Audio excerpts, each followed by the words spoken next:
From Kern Government Television, welcome to this week's Kern County Board of Supervisors meeting, originating from the County Administrative Center located at 1115 Truxtun Avenue, Bakersfield, California. Kern County's vision is to create and maintain a customer-centered county government designed to garner the confidence, support, and trust of the people we serve. Today's Kern County Board of Supervisors meeting will convene momentarily.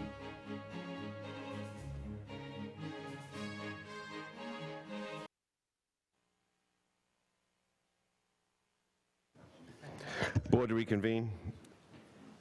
Roll call, please. Supervisor Gleason? Here. Supervisor Scribner? Here. Supervisor Maggard? Here. Supervisor Couch? Here. Supervisor Perez? Here. Good afternoon. Welcome to Tuesday, January 26, 2016, afternoon meeting of the Board of Supervisors.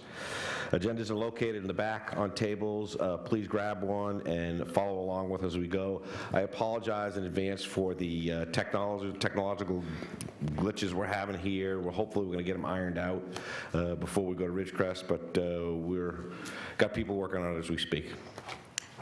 We'll start off with the consent agenda. All items listed with a CA above the item number are considered to be routine and non-controversial by county staff. Consent items will be considered first and may be approved by one motion if no member of the board or public wishes to comment or ask questions.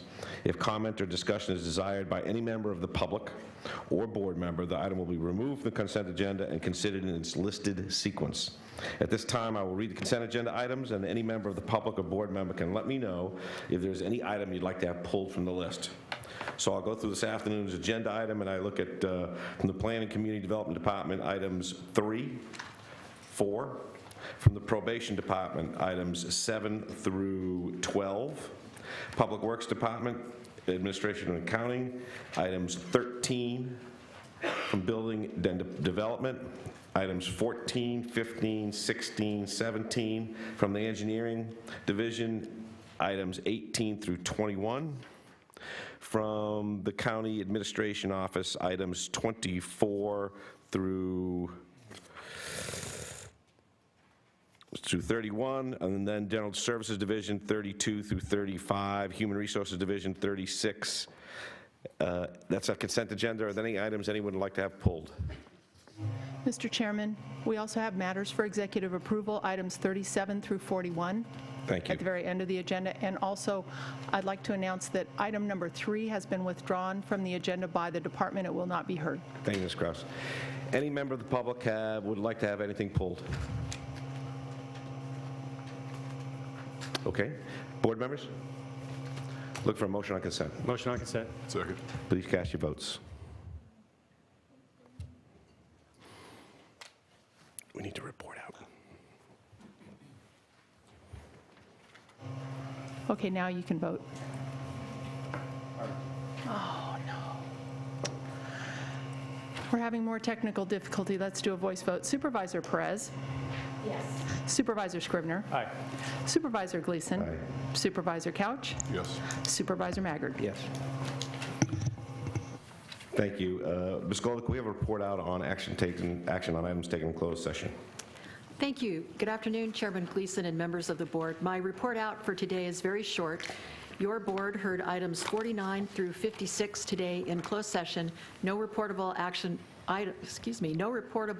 was taken on any of them, and that concludes my report. Thanks, Golder. Move to public presentations. Item number 1, this portion of the meeting is reserved for persons to address the board on any matter not on the agenda but under the jurisdiction of this board. Board members may respond briefly to statements made or questions posed. They may ask a question for clarification, make a referral to staff for factual information, or request staff to report back to the board at a later meeting. Also, the board may take action to direct the staff to place a matter of business on a future agenda. Speakers are limited to 2 minutes. If there's any member of the public who would like to comment, public presentations, now's your chance. Please come down, ma'am.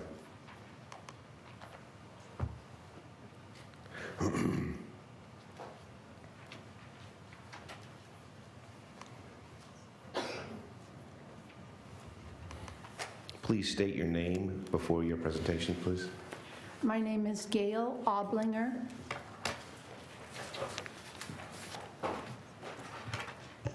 Oblinger.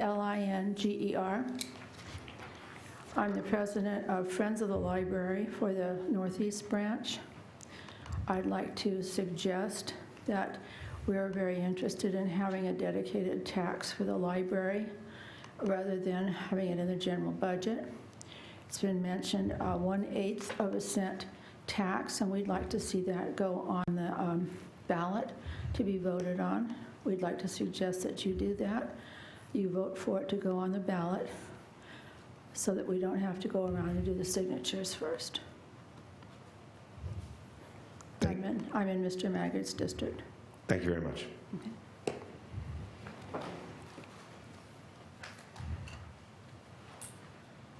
Any other comments for public presentations? Thank you. Board member announcements. No takers on that one. I'll move us to item number 5 in Probation Department. Mr. Miracle. Proposed retroactive termination of agreement 954-2013 with Women of Worth Recovery House through the Community Corrections Partnership to provide sober living environment services to female AB 109 offenders effective November 18, 2015, and the redistribution of approximately $40,000 in remaining funds. Mr. Miracle.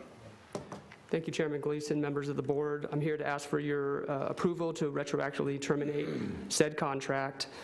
This is a county contract via the Community Correction Partnership with AB 109 funds. Early in November of 2015, there were numerous allegations of misconduct from multiple sources. There was a sheriff's office investigation that substantiated these allegations. Based on this, it was determined that the program was not fulfilling the terms of their contract, that there was a risk to placing clients there, and that there was a liability to the county. As a result, the contract was terminated. It is noted that when this decision was made, that the probation department, mental health department, and sheriff's office met and made a plan on what to do with the clients that were in that program. Some who were found in violation were returned to custody. Others were moved to other programs, and some of the residents, if they were near the tail end of their program and everything else was stable, were returned to their own homes. It's also noted that this program was decertified as an SLE provider, and without this certification, they are not eligible to perform the contracted services. Based on this, I'm recommending that you approve the retroactive termination of this contract. I'd be happy to answer any questions. Thank you, Mr. Miracle. I'll open it up for board before I go to the public. Any questions from the public comment? Public hearing is now open.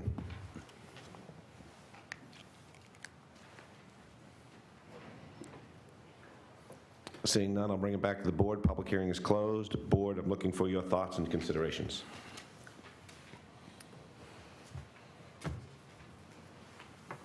Mr. Chairman. Oh, I'm sorry. I'm daydreaming over here. Supervisor Couch. I'll move staff's recommendation. Thank you. Supervisor Perez. Thank you. I have a question of probation chief.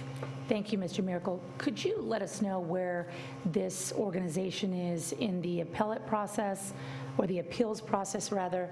I understand there is a process involved. Could you bring us up to speed on where we are? I can. Are you referring to the SLE certification? Yes. Would this be the appropriate time to do that, in your opinion? I could tell you what happened, or I don't know. Mr. Walker is fine with me talking about this. SLE certification is under mental health, but I'm aware of what happened. But so Okay, I can speak to it. It's my understanding that I don't have the exact date in front of me, but a week or so ago, that a meeting was set up with the owners of said program, and they did attend the meeting. However, based on the fact that the sheriff's office, who was the one who did the investigation, was there, that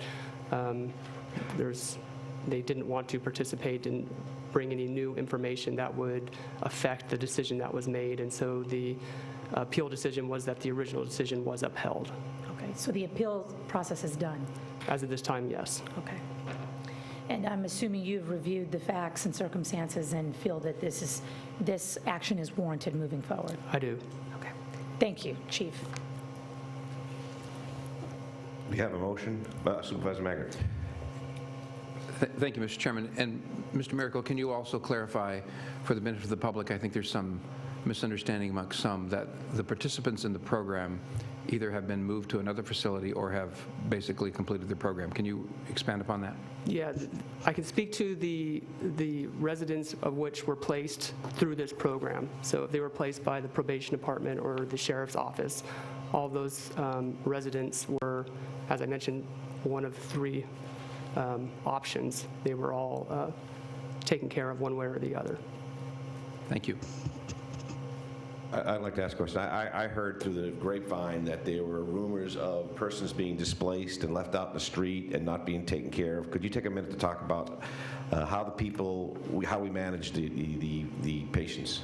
Again, I can speak to the residents which were placed through this AB 109 program. And when the decision was made, we had a meeting with mental health, probation, and the sheriff's office, and we came up with a plan for what to do with those people that we placed in this program. So some of the residents were placed through the sheriff's office and some through probation. And so the sheriffs took care of their residents and probation took care of theirs. And again, some were returned to custody if they were found in violation.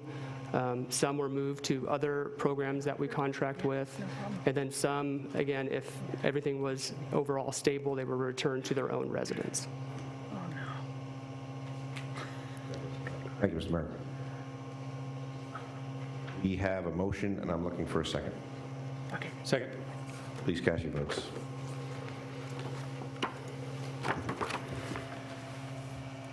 The motion is approved, all ayes. And our technology works. So far, so good. Item number 6, proposed retroactive amendment number 2 to agreement 949-2013 with Hearthstone Community Service to increase capacity for the sober living environment services for male and female AB 109 clients effective November 18, 2015, increase the maximum compensation by $25,002 for a new total amount not to exceed $635,000. Mr. Miracle. Again, I'm asking for retroactive approval on this matter. This is in relation to the item we just discussed, in order to try to make sure that as many people who needed services got them. When we terminated the one contract, we wanted to expand the bed space available in another contract, and that's what this item is. And so I'm just asking that you retroactively approve this increase in services and authorize the chairman to sign. I'd be happy to answer any questions. Board members, are there any questions before we go to public hearing? Thank you, Mr. Miracle. I'll open the public hearing on item number 6. Anyone member of the public would like to comment on item number 6? Now's your chance. Yes, of course you can.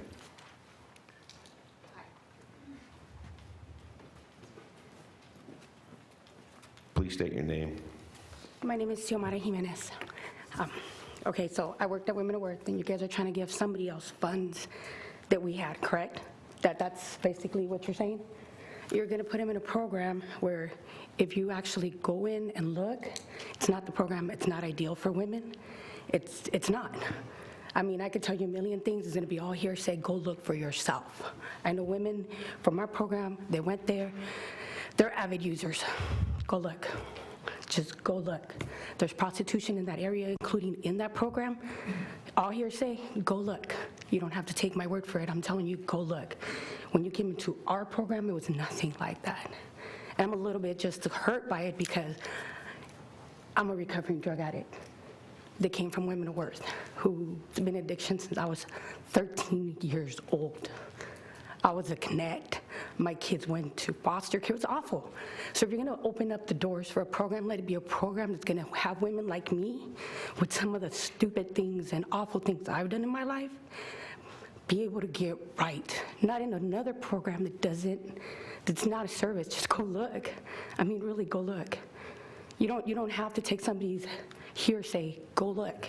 If you would have came into our program, if they would have really came and looked at our program, you wouldn't shut the doors. I'm telling you right now, you wouldn't. I could tell you for a fact you wouldn't have.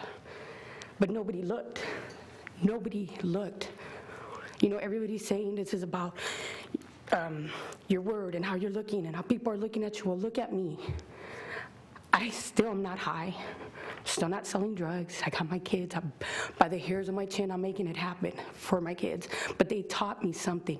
Now you want to open doors to a program that if you go look, like you should have done with us, instead of just closing it down, you wouldn't have done that.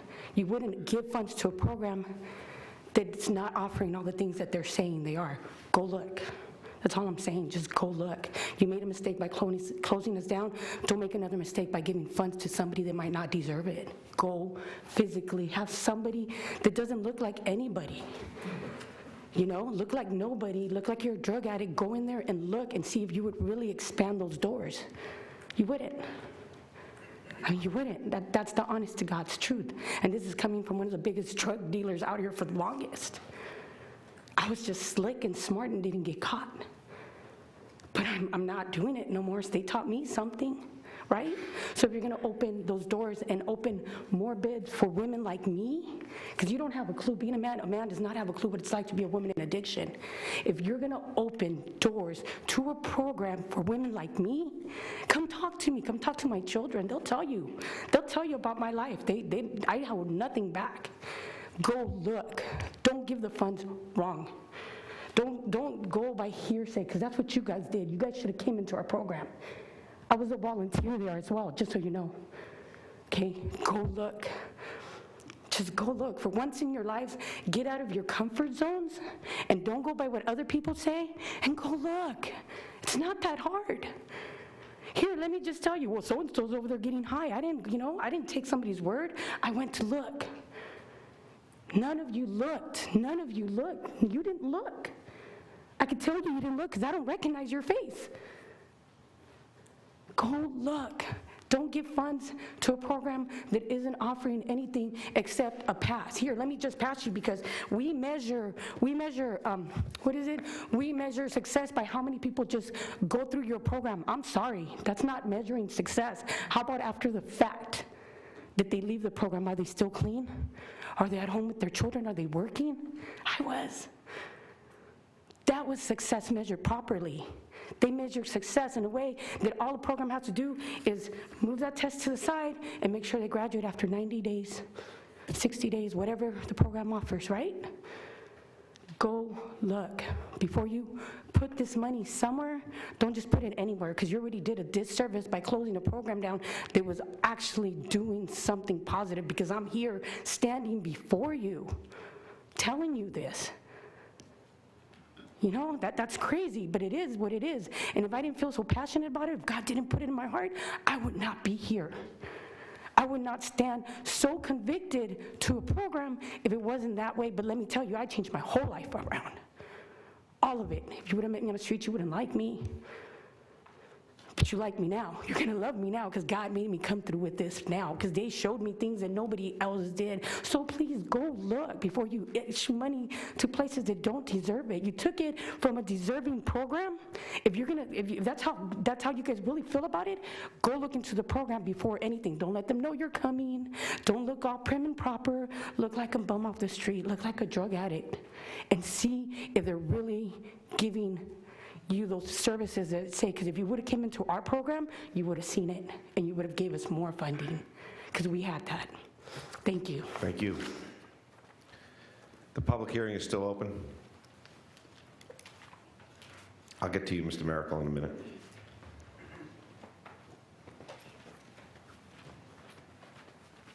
Hi, Please state your name. Antoinette Cordero.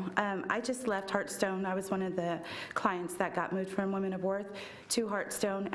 And like Simata said, you guys do have to go and look. There's infestation problem with insects there. The staff is, I don't mean to say anything bad. I ended up leaving early because my roommates decided that they were going to put my sobriety into, they were going to challenge my sobriety by getting drunk and stuff. So I left and I called Miss Allison Bohannon to come and get me. And I'm now at the Wow House again. I'm a full believer in what they stood for, Mr. and Mrs. Bohannon both. And I think these allegations are really, really wrong. I think that they could be proved wrong also, but that's all a matter of opinion. But yeah, like she said, it would be wise to go and look before giving this money to Heartstone. Thank you, Ms. Cordero. Thank you. Anyone else from the public? Mr. Miracle, you've had some food for thought, some time to think. Sure. Just to address the fact of, are we checking these SLEs? Are we going out there and say, since AB 109, we've probably had the most oversight of these, I think, ever. We have probation officers, we have sheriff deputies, we have members of mental health. And so we do go to these facilities, and we are checking on them. There's actually been 2 since 109 has started that we have been decertified because of allegations being sustained. And so if there's ever allegations, we take those seriously.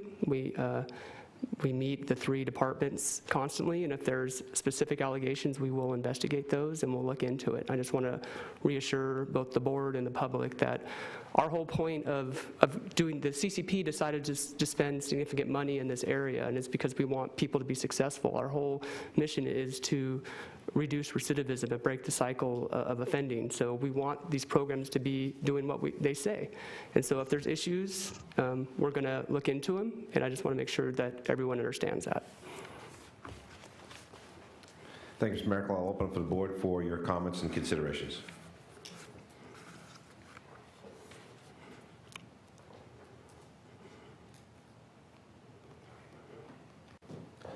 Mr. Scrivener. Thank you. I wanted to jump in there quickly before somebody else. Thanks. Mr. Merkel, regarding the allegation of the infestation of insects, was that something that we will be investigating? We will look into it right after this meeting. I'll make the phone calls. Okay, thank you. I think to make sure I have this clear, the important thing for us to consider with the allocation of these funds is this is retroactive. This is a service that has been provided when people were moved out. So what we're approving is a retroactive payment for services rendered. Is that correct? For this item, that is correct. Okay, thank you very much. Any other thoughts? Mr. Maggart. Thank you. I think it's important to say a couple of things for the public's benefit. First, I respect and admire people like Ms. Jimenez and Ms. Cornejo who have changed their lives and turned them around. That's admirable, and the wreckage that is left in a life when terrible mistakes are made has a lot more consequences to people than just the individual involved, the children and all the other people. So I admire and respect that people have turned that around.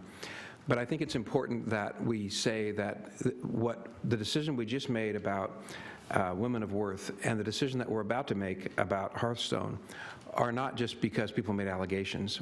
An investigation took place. Very serious things were alleged. Those things were confirmed. Lots of interviews, lots of investigation took place. And if the folks from Women of Worth want to come forward and continue to make allegations that we didn't take those things seriously, then maybe we should just air out here in public all the things that took place there. But they were verified. There were problems, and they had to be dealt with. So we stopped that contract. If there are problems at Hearthstone or any place else, we hear allegations, we will investigate them. Will we not, Mr. Miracle? That is correct. And if we find that they are sustained, they will also be terminated, because that's what we will do, because it's imperative that people have the best opportunity to turn their lives around, like Ms. Jimenez did and what she just explained to us. So for that reason, it is unfortunate that some places have not been successful, but we're going to hold them all to a very high bar, and for that reason, I'm willing to move that we approve and authorize the chairman to sign item number 6 with regard to Hearthstone. Second. Please cast your votes. The motion is approved. All ayes. Brings us to item number 22 on the Public Workers Department, Operation and Maintenance. Proposed termination of Agreement 576-90 with Ben Sanitation, Inc. and its wholly owned subsidiary Tehachapi Recycling, Inc. to develop and operate a mixed waste processing facility to divert waste. Mr. Pope and Ms. Ewert. Good afternoon, Mr. Chairman, members of the board. The item before you is a continuation, or was continued from January 5th till today. and that was to give us additional time to discuss this with Bend Sanitation and the City of Tehachapi. We did both those. And at this point, we're actually bringing forward to you to continue with the proposed termination of our agreement, and I'd like to turn it over to Ms. Ewert for some details on that. Good afternoon. Over 25 years ago, the state of California enacted AB 939. It was landmark legislation that made the mantra, reduce, reuse, recycle, a common phrase. As Kern County tackled the waste diversion mandates of 25% by 95 and 50% by the year 2000, Bend Sanitation stepped to the plate and proposed construction and operation of a mixed waste processing facility. This is also known as a dirty MRF in the industry, and it was designed to service eastern Kern County. In 1990, Kern County entered into an agreement with Tehachapi Recycling and Bend Sanitation in support of that request. Fast forward 25 years with new legislation and increased diversion goals tied to greenhouse gas reduction, requiring businesses to recycle, and material recovery facilities to meet very specific performance goals. As a result, AB 341 was passed, which ups the ante to 75% by 2020, and that's commercial recycling. It went into effect in 2012. And we are right now on the cusp of implementing AB 1826, which is mandatory commercial organic recycling. These are focused towards source separation, source-separated collection and recycling. So there are basically two recycling models. There is a source-separated recycling and a mixed waste recycling. To present that graphically so the public can really understand this, source-separated recycling breaks the waste stream into three components: source-separated recyclables, source-separated green waste, and refuse.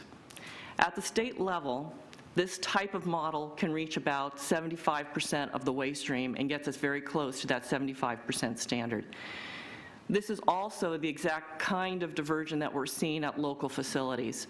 MRC here in the Bakersfield area is achieving that 86% recyclables from a source-separated waste stream, and the Mount Vernon facility by the city of Bakersfield is achieving that 95% composting from the material collected curbside. So this is very achievable. In a mixed waste collection model, all waste is collected together, and at a state level, about only 19% is recycled. And so that doesn't really get us towards that 75%. And this is similar to what we see up at the Tehachapi MRF. They achieve anywhere from about 7% during some months, which is very low, but all the way up to 33%, but on an average, about 19 to 20%. So as we move forward and look at transitioning to source-separated collection and recycling, it's important to understand what area of Kern County will be impacted. This map shows you a white area, and this is an area in which no recycling is offered at this time because it's very remote areas, west of Lost Hills, in the Sequoia National Forest, and other very remote areas. There's no recycling offered at that time.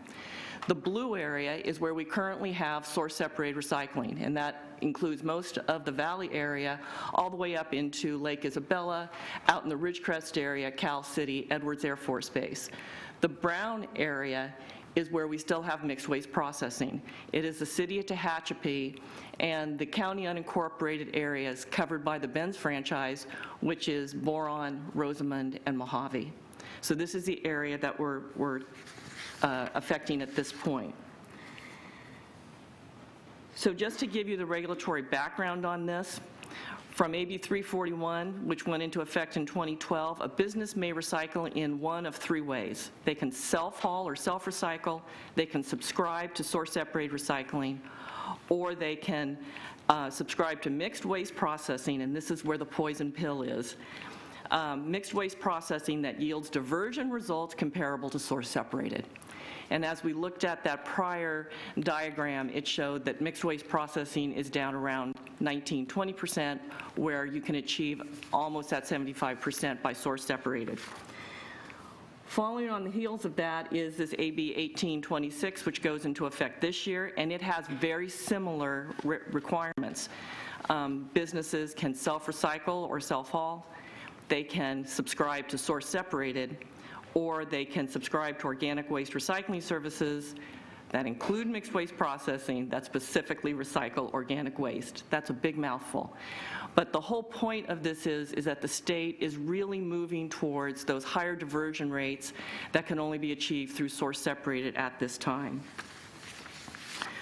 So the goal of the action that we're bringing forward to you is basically to provide businesses with a recycling program that assures compliance with AB 341. And this is an important point in this. In the past, when we were implementing programs, it was the county that would be in violation, or the jurisdiction, the city, that would be in violation. In this case, the county's not in violation. Bend Sanitation is not in violation. It is the businesses that are in violation, and it is only the state that will enforce those rules. So we have to provide in Eastern Kern a recycling model in which these businesses can be in compliance. Just to give you a little bit of background, on October 23rd, 2015, Cal Recycle put in writing to the city of Tehachapi, and by extension to Kern County, that the Tehachapi recycling facility did not meet the Clean MRF standard, did not meet that source separated standard. That's the first step to moving down that path. So what the department, to comply with state recycling goals and provide businesses with recycling services that comply with state law, the Public Works Department is working with Bend Sanitation and the city of Tehachapi to transition from mixed waste processing model to a separated recycling model in Eastern Kern. To effect that transition, the county amended the source reduction recycling element on December 15th, 2015, and now proposes to provide a 180-day notice to Bend Sanitation of the need to cancel the existing Tehachapi recycling agreement. The department is fully prepared and is working with Bend Sanitation and City of Tehachapi to also roll out public workshops to make sure that the public is aware of why this is needed and how this will be implemented and how it will affect them. That'll happen from February to March of this year. We fully expect to bring rate setting to the Board of Supervisors in March or April to set those new rates. At this time, the rates are not expected to increase at all. So I'll just leave it at that. In July, we look to implement source-separated recycling for residential and commercial customers. So I'd be happy to answer any questions. Mr. Pope, your thoughts? Yes, Mr. Chairman, I'd like to just wrap up and say it's time to move the rest of the county forward on source-separated recycling. Our first step is to do that, we have to remove this agreement that's in front of us. We have a 180-day request to do that for no cause, so we can just move ahead and bring source-separated to the rest of the county. Thanks, Mr. Pope. Any board members like a question before we go to public? We'll open the public hearing for comments. Anyone have any thoughts that they'd like to offer to us on this issue? The public hearing is open. I see nobody coming down, so we're going to assume that we'll make it closed and bring it back to the board. Supervisor Scrivner. Thank you, Mr. Chairman. Thank you, Ms. Ewert and Mr. Pope. This is you've done a great job in providing the public and the board with the information, the reasons why we need to make this transition. It's going to be a big change, not only for Bend Sanitation, but also for the customers in Eastern Kern. Those of us that have had one trash can and everything goes in it are going to have to be educated to use the source separated model, having a recycling can and a waste can. And so the public workshops that you're going to be having, those are going to be very important. And so I appreciate that you are going to have a concentrated effort in doing that. And as far as the facility itself, for Bend Sanitation and for the employees that work there and work on the line where they're sorting through the waste stream, source separated, can you make some comments as far as when we go to the source separated model, there is still some of those same functions that are going to be necessary in sorting through the waste stream so you can actually pull out what is recyclable and divert that from anything that will be landfilled. So could you speak to that if you are somebody who's working at that facility, how you envision this change affecting them? Supervisor Scrivener through the chair, absolutely.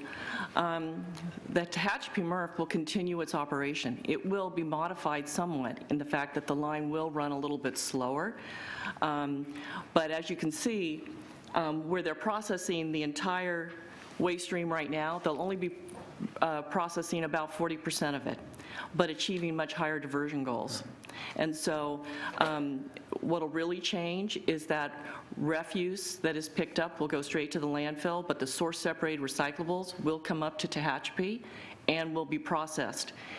What we find in the industry is when those recyclables are not mixed with organics and they're not mixed with other contaminants, they have a much higher market value, and the diversion level is much higher. So we really look forward to seeing what can be achieved in this source-separated model, and we really look forward to transitioning with Ben Sanitation to operating the MRF just a little bit differently, but for the same function. I think it's important to point out this transition is going to be a collaborative effort, a partnership between Ben Sanitation, the City of Tehachapi, and the County of Kern. So thank you very much. I'll move staff's recommendation. Second. Please cast your votes. The motion is approved. All ayes. Thank you, Ms. Pope. Ms. Ewert. That brings us to item 23 on the County Administrative Office, proposed resolution authorizing the county to enter into Joint Powers Authority and Groundwater Sustainability Agency with eligible public agencies in the Indian Wells Valley Groundwater Basin. Mr. Nylon and Mr. Christensen. Thank you, Mr. Chairman. Alan Christensen with the CAO's office.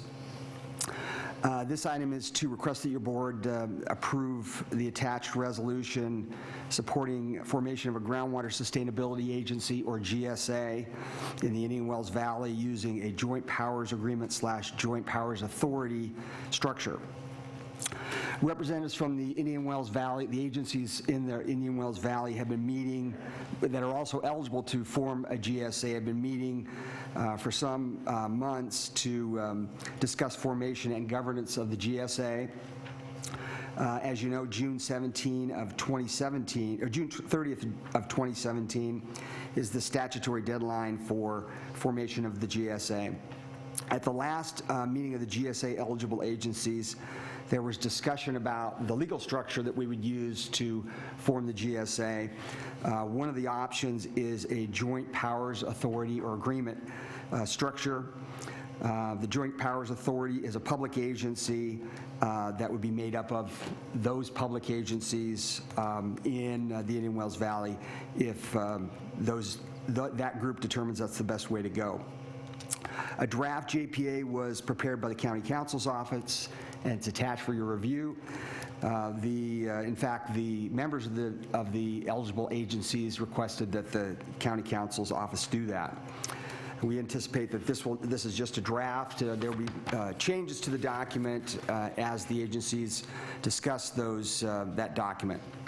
On January 12th, 2 weeks ago, your board directed the staff to bring back a resolution with some more specificity, supporting the GSA governance, but also stating that a JPA be used whose members consist entirely of public agencies eligible to form the GSA, and that each representative to the GSA from Kern County agencies must be an elected member of the agency's governing board.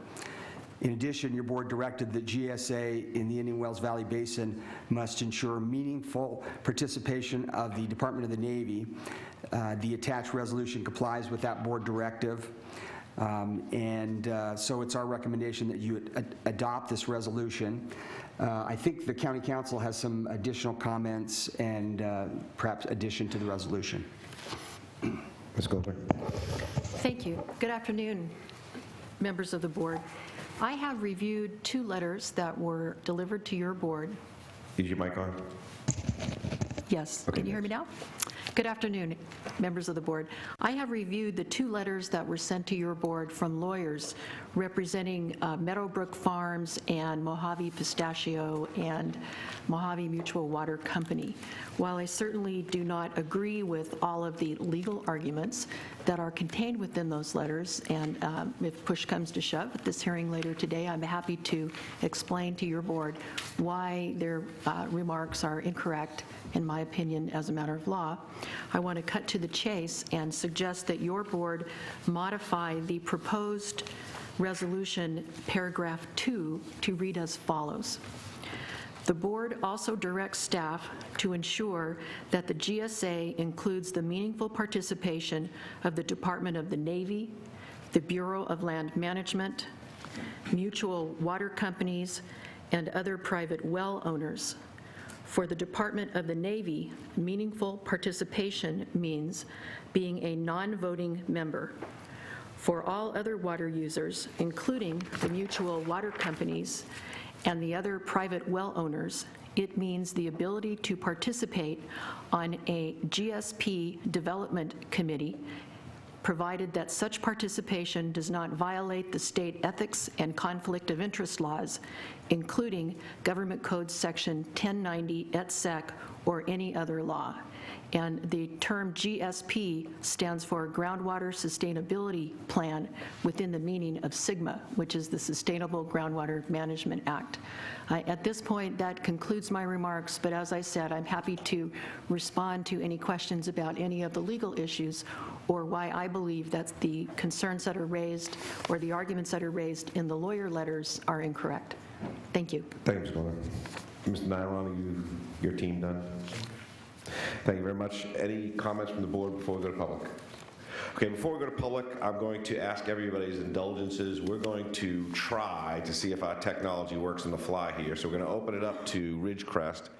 We may have challenges. It seems like we do. Let's see how this goes, and if there's irritation or we're not communicating well, we can't do this, we're going to cut it short and have a break for 10 minutes and try it again. But it's critical that we get Ridgecrest's voices heard here, so let's open it up. And Denny, Mr. Klein, are you available? Yes, sir. Can you hear that same buzz we hear down here? No, we don't. You want to trade seats?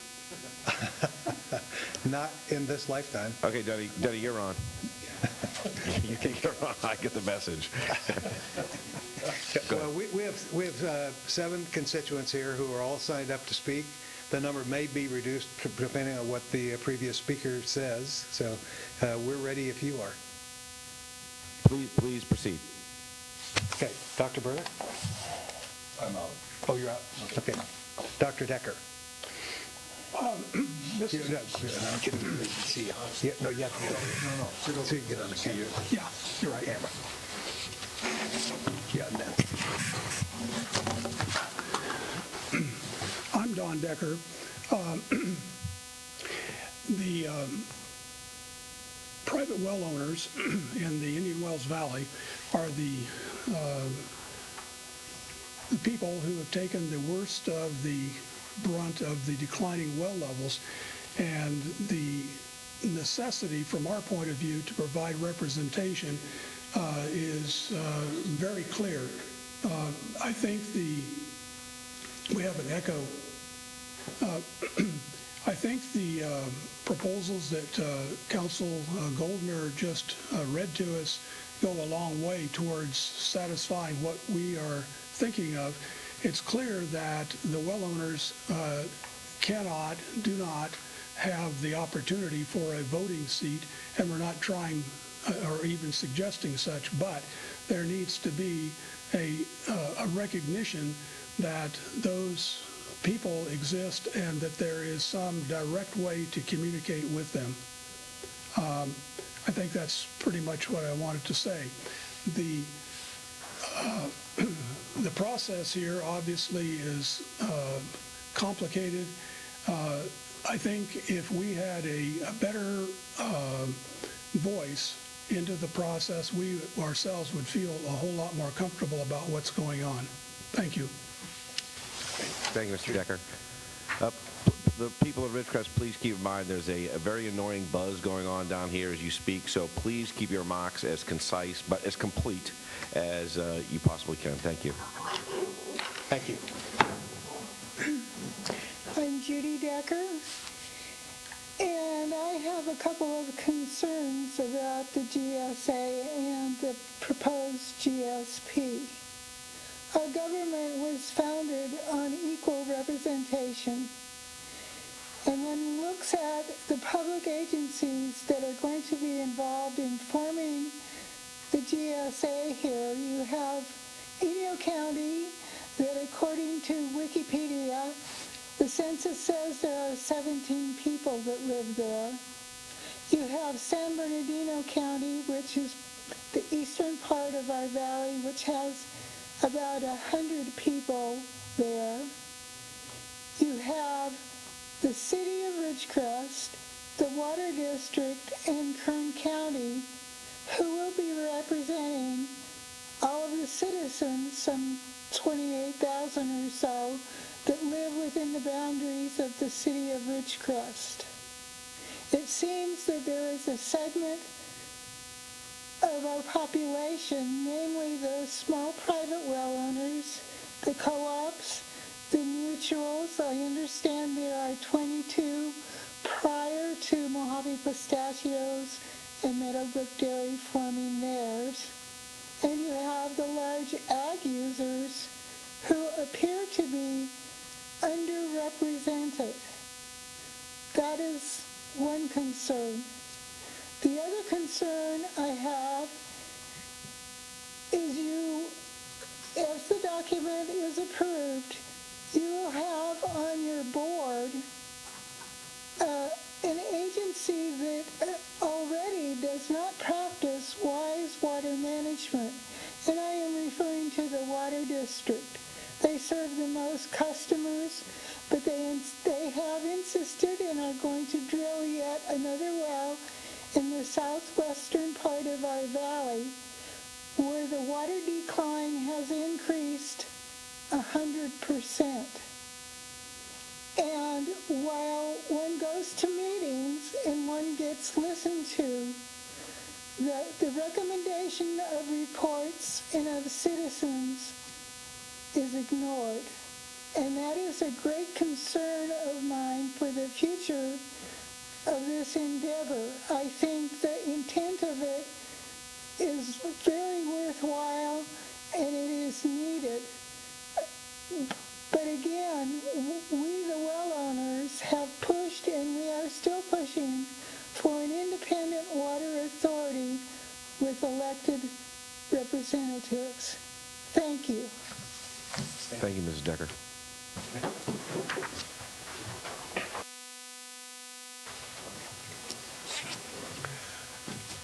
Good afternoon. My name is Stan Rotora. I have been to a couple meetings recently where one of the reasons given as to not allowing anybody but actual public agencies in the GSA was stated to be the fact that the GSA with anything other than agencies making it up, the GSA would lose certain powers. In fact, I believe I was in one meeting where it was sort of implied that it would basically lose all power. I think the comment was that the GSA would be neutered before it got off the ground. I don't really know the logic or reasoning behind that, but I guess my question really boils down to, it's my understanding that there are other GSAs that are either being formed or have been formed that do have non-public agencies in them. And I'm sort of curious, has there been any studies done or anybody looked into how certain other GSAs can be formed with non-public agencies, but for some reason, the county council apparently believes that we can't have them on our GSA. And I'm not questioning the laws that your county council was alluding to the other day at this meeting that I was at the Indian Wells Valley Water District, but I am curious why some GSAs can operate one way and yet we feel that we need to operate a different way. It seems to me there ought to be more consistencies between the various GSAs and the way they operate. And that is more of a question than anything else. But I thank you for your time. Thank you very much. Thank you, Mr. Matura. We will have a question. We will have an answer for you. Appreciate it. Next up.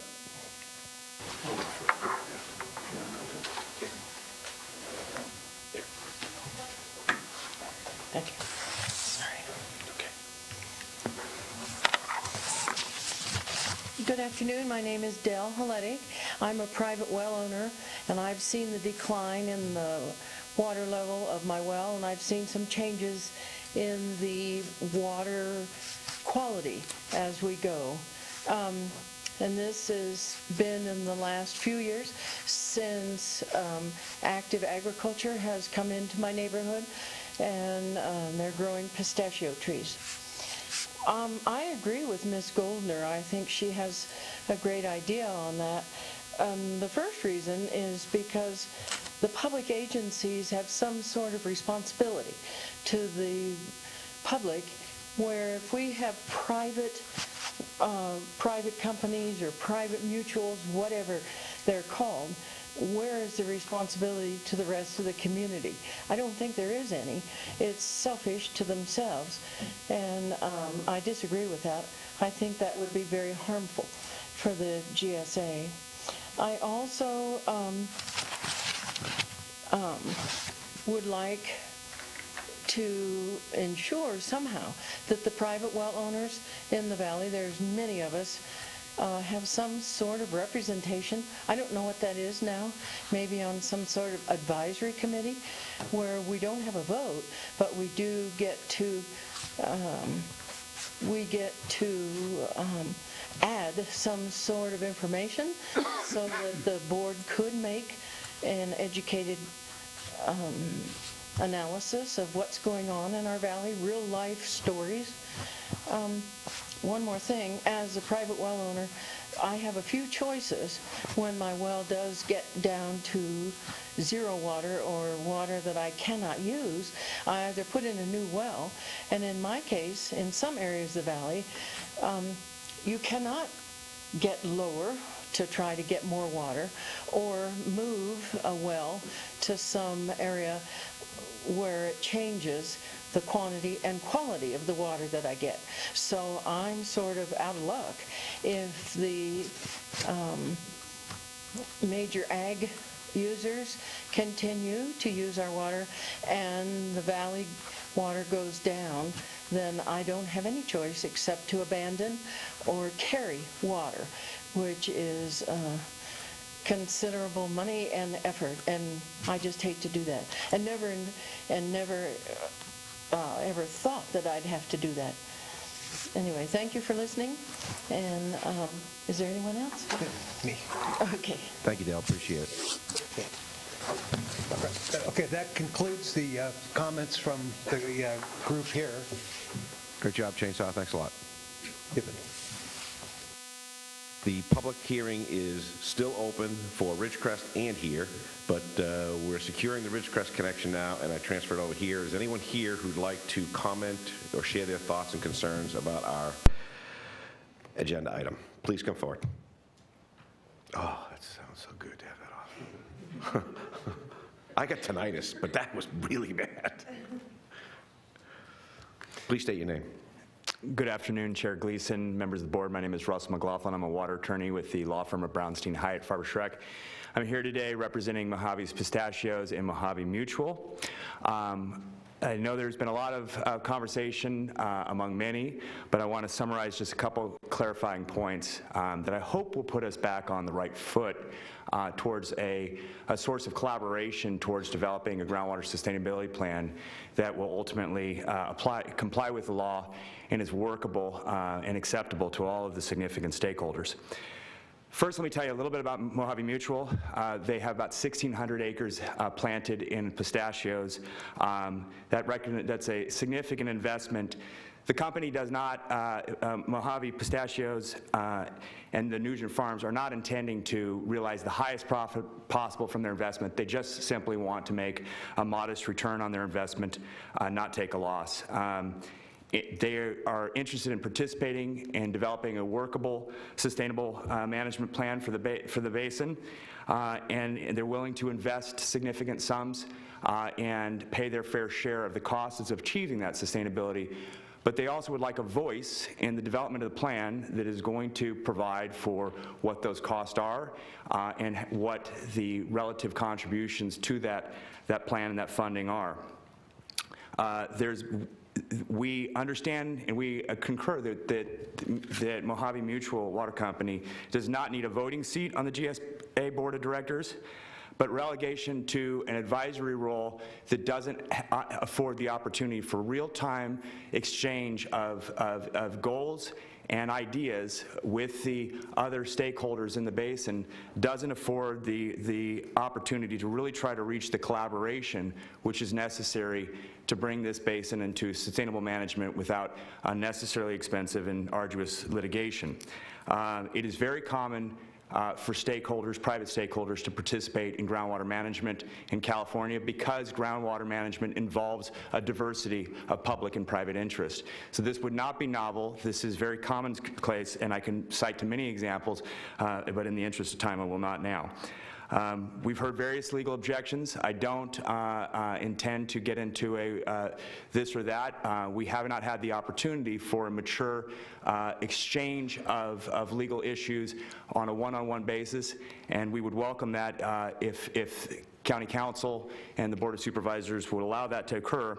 In that respect, we would urge your board to direct staff to meet with myself and other representatives of the private stakeholders to try to achieve a workable compromise on the GSA so that we can come out of the door in this process holding hands in the spirit of collaboration rather than initiating what I would perceive to be premature conflict by relegating significant upwards of 50% of the demand in the basin to a back seat with no real voice in the process. I'm available for any questions you have, but I thank you for your time, and I urge you to support a collaborative approach that provides meaningful representation for the private stakeholders. Russ, could you say your name again, please, for me? Yes, my name is Russell McLaughlin with the law firm of Brownstein, Hyatt Harbor Schreck. Thank you. Next up.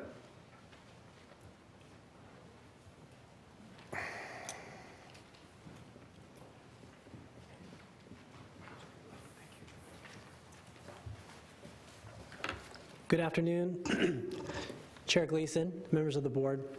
Excuse me. My name is Derek Hoffman, Hoffman, and I'm a water rights attorney with Gresham Savage, Nolan and Tilden. Our firm represents Meadowbrook Dairy and Meadowbrook Mutual Water Company, and I too just want to share a few points today. Meadowbrook Dairy and Meadowbrook Mutual Water Company own approximately 1,600 acres of land in the Indian Wells Valley, most of which is used for growing alfalfa. Meadowbrook Mutual Water Company has long established overlying groundwater rights in the Indian Wells Valley. And as this board may recall, Meadowbrook worked with county planning recently to form the Indian Wells Land Use Management Plan and agreed to have about 300 acres of its land rezoned out of agriculture. Meadowbrook has a pattern of working with government and has a vested interest in the management of the groundwater basin. This board is familiar with SGMA. We know the need to establish a GSA. In our view is that recent amendments to SGMA provide mutual water companies like Meadowbrook the right to participate on the board of the GSA, including a GSA formed as a joint powers authority with a voting right. And that is perhaps one distinction that we would offer today as well, that membership on the board would include a right to vote. Senate Bill 13 is the amendment to SGMA that we're referring to. And I just want to read a passage from a letter by Senator Pavley, who wrote Senate Bill 13. She said, Water Code Section 107.23.6b, and forgive me for quoting chapter and verse today, she says, is intended to prevent local agencies from excluding PUC-regulated water corporations from an executive management role in a GSA, to give these regulated water suppliers the authority necessary to fully participate in a GSA, and to clarify that public agency approval is not necessary. Her letter refers to regulated water corporations, but the law treats those water corporations the same as mutual water companies. And a moment ago, Mr. McLaughlin mentioned that there are other GSAs being formed that include mutual water companies and regulated water corporations on their boards with a voting right. And one of those is the Sacramento Groundwater Authority, also referred to by Ms. Pavley in her letter to the Senate. As Mr. McLaughlin also mentioned, there are some questions that have been raised about joint powers authorities and how they operate. And we echo his request today that the board directs staff and council to meet with us. We'd like to open a dialogue, have an opportunity to discuss productively those questions that have been raised. And in order to do that, we need time to do so. And so we'd urge the board not to adopt the resolution as proposed today, and instead open up a door for that dialogue to occur. Our view is that the Joint Powers Act, under which a JPA would be formed, specifically authorizes a mutual water company, quote, to enter into a joint powers agreement with any public agency. So our view, again, is that there needs to be discussion, and we'd like to do that as soon as possible so we can have a meaningful dialogue, and as Mr. McLaughlin said, work together in developing an agency and a plan for this basin. Thank you. Thank you, Mr. Hoffman.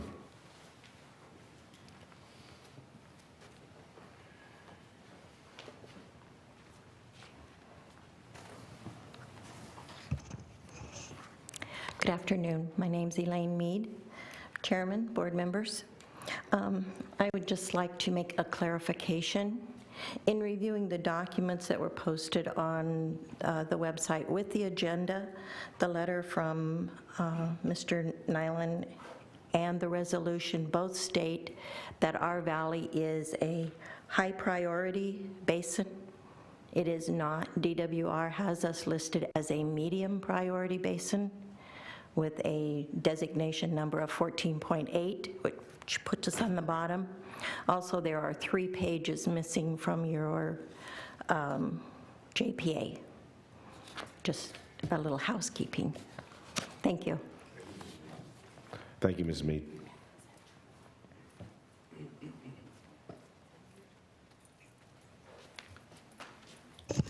Mr. Chairman, members of the board, Larry Boxley representing Mojave Pistachio, Mojave Mutual. There's a number of things that have gone on in the last week or two that have created a flurry of discussion and I think movement.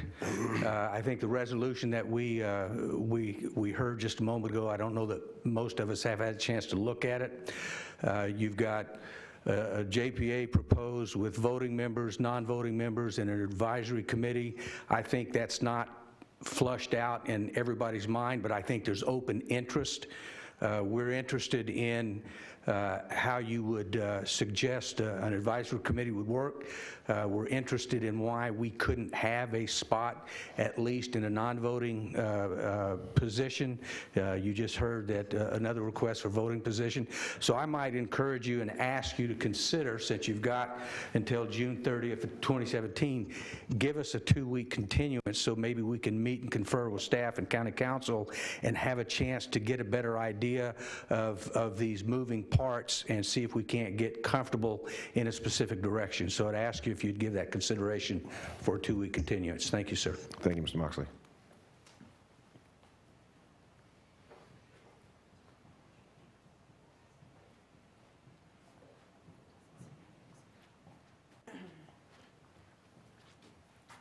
Good afternoon. My name is Doreen Conaway Baker, and I'm the owner and general partner of Sierra Shadows Ranch out in Kern. I'm a pistachio grower, and I wish to ask the board to hold off on this vote and to possibly slow down a little bit. There's a lot of people out there that are really trying to do everything they can to conserve water. lot of farmers putting in a lot of money and effort to come up with the latest technology to enhance their farm, but also to conserve. And with that said, it would just be, right now it's a little unclear who would be representing the voice of ag in this new GSA.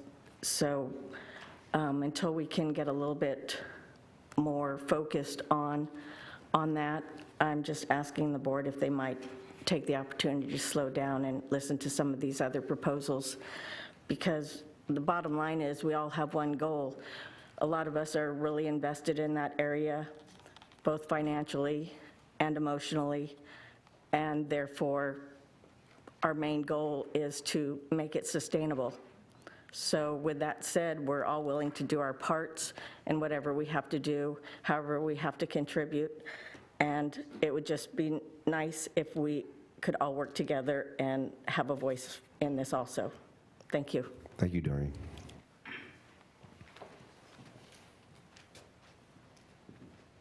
Floor is still open.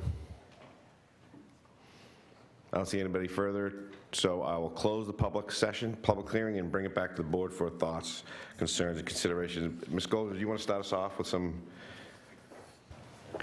Heard some things floating around there I think you'd have some interest in. Yes, thank you, Chairman Gleason and members of the board. I am happy to address all of the issues that have been raised by the persons from Ridgecrest and here in the board chambers, as well as the issues that have been addressed in the lawyer letters that were received last night. Essentially, there are 3 legal reasons why a mutual water company cannot be a member of a groundwater sustainability agency pursuant to a joint powers agreement. And that's the trigger, pursuant to a JPA. The first one is called, the first reason is because of the lack of certain common powers. There is a state law that is called the Joint Exercise of Powers Act, also referred to among lawyers as the JPA Act, which allows public agencies to make agreements with other public agencies. The trigger is public agencies agree with public agencies to jointly exercise the powers that they have in common. In addition, public agencies, as expressly defined in Government Code Section 6500, the JPA Act also provides that a mutual water company may enter into a JPA with any public agency for purpose of jointly exercising any powers that are common to the contracting parties. So the theme is you've got to have common powers. Both agencies, all parties must act in common to exercise those common powers. That's called the Common Powers Doctrine. It's a long-established law in California, both by statute and by case law. Under the Common Powers Doctrine, the powers that can be exercised by a JPA can be no greater than the powers that are shared by each of the agency's constituent members. And a JPA is a certain type of legal animal or legal entity, and it is a separate, independent agency. The test for whether a JPA complies with the Common Powers Doctrine is whether each of the agency's members have the power to perform the act in question. That is, whether each had the power to do unilaterally what was actually done. And I can cite you dozens of cases for that proposition. If any of the lawyers that are here today would like to have those case cites, I'm happy to provide it to them. This means that the state law, the JPA Act, limits the legal authority of a joint powers authority, which, as I said, is a private, that is a public entity that is separate from its members, to only those specific powers that the JPA members have in common. And that's the rub here. Mutual water companies lack the necessary common powers for an effective groundwater sustainability agency. Private mutual water companies do not have the power, the police power to regulate groundwater, which is at the very heart of SGMA, the Sustainable Groundwater Management Act. Mutual water companies do not have the power to levy assessments without the consent of landowners. Mutual water companies do not have the power to decide how much water someone gets, which is what SGMA is all about. And mutual water companies do not have the power of eminent domain. Now, the first three powers that I've just described are essential to have an effective GSA, Groundwater Sustainability Agency, in the Indian Wells Valley. And I think that many would argue that the power of eminent domain is essential as well, provided that there are limits placed on the exercise of that power, for example, by requiring a unanimous vote before it can be exercised. The county, on the other hand, has all of those powers. So because a private mutual water company does not have any of those powers, and the county has all of those powers, if a private mutual water company were to be a member of a JPA, that is a Groundwater Sustainability Agency, their very membership would prevent that GSA from having the very powers that it needs to do its job under the Sustainable Groundwater Management Act. That's the problem. That's the legal problem. Now, if you were to allow a mutual water company to be a member of the Indian Wells Valley JPA GSA, you will in effect relegate that Groundwater Sustainability Agency to the status of what I refer to as a neutered, no powers JPA. And that is the type of JPA that some of the mutual water companies have used as one of the examples to show that, in fact, mutuals can be a member of a JPA. For example, the Sacramento Groundwater Authority JPA. However, what they don't say in their letters and what they haven't indicated at the public meetings in Ridgecrest that they have been invited to, or they've been participating in, is that the Sacramento Groundwater Authority, that has the JPA that they're referring to as an example, does not have the power to regulate land use, does not have the power to engage in the sale of retail water, does not have the power to regulate groundwater extraction, and does not have the power to fund capital construction projects, just to name a few. So they're comparing apples to oranges. They're comparing what I would call a no-powers JPA to what we hope to be a very viable, effective JPA that is a GSA that effectively performs well in the Indian Wells Valley Basin. On the other hand, if your board wants to have a viable, effective JPA GSA in the Indian Wells Valley with the power to regulate groundwater, to levy assessments, to decide who gets how much groundwater, and to exercise eminent domain, mutual water companies should not be members of the board of the JPA, that is the GSA. Now, the lawyers' letters have also argued to some extent, or at least one of them has, that mutual water companies, that SGMA provides all the necessary GSA powers, and therefore they are not constrained by the Joint Powers Act and the Common Powers Doctrine. In my opinion, they are legally incorrect. SGMA does not give mutual water companies special powers that are independent of the Joint Powers Act. SGMA does not cancel out the Joint Powers Act or any of its provisions. And SGMA does not allow private mutual water companies to, I'm going to use this word, but you can agree with it or not, to simply force their way onto a GSA that is a JPA by ignoring the Common Powers Doctrine. The Common Powers Doctrine is alive and well, even with SGMA. Now, the California Department of Water Resources has weighed in on this issue and rejected this sort of special powers argument. The Department of Water Resources instructs at, quote, as stated in Water Code section 10723.6b, which is a critical section that the lawyer who represents Meadowbrook Farms, who just spoke with you, he cited part of it, but he didn't cite section B.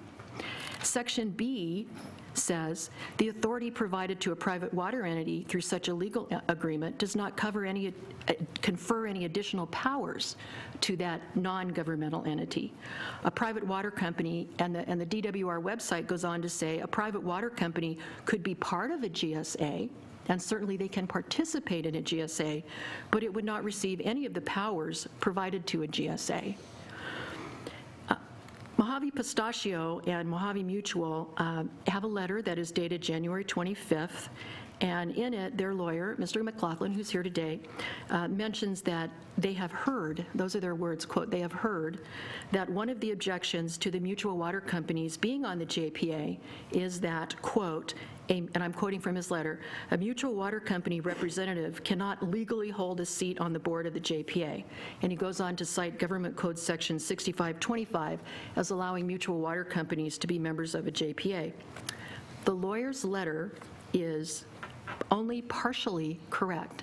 And as a result of only being partially correct, it is misleading because of what it fails to disclose. The legal defect is not that a mutual water company cannot be on the board of any JPA. Rather, the legal defect is that a mutual water company cannot be a member of a JPA, that is a GSA, with the power to regulate groundwater, levy assessments, decide who gets how much water, and exercise eminent domain, precisely because it would violate the Common Powers Doctrine and the Joint Powers Act. So just so there's no misunderstanding, I want to make sure it's very clear to your board and those who are listening or watching. Yes, Section 6525 does say that a mutual water company representative can be a member of a JPA.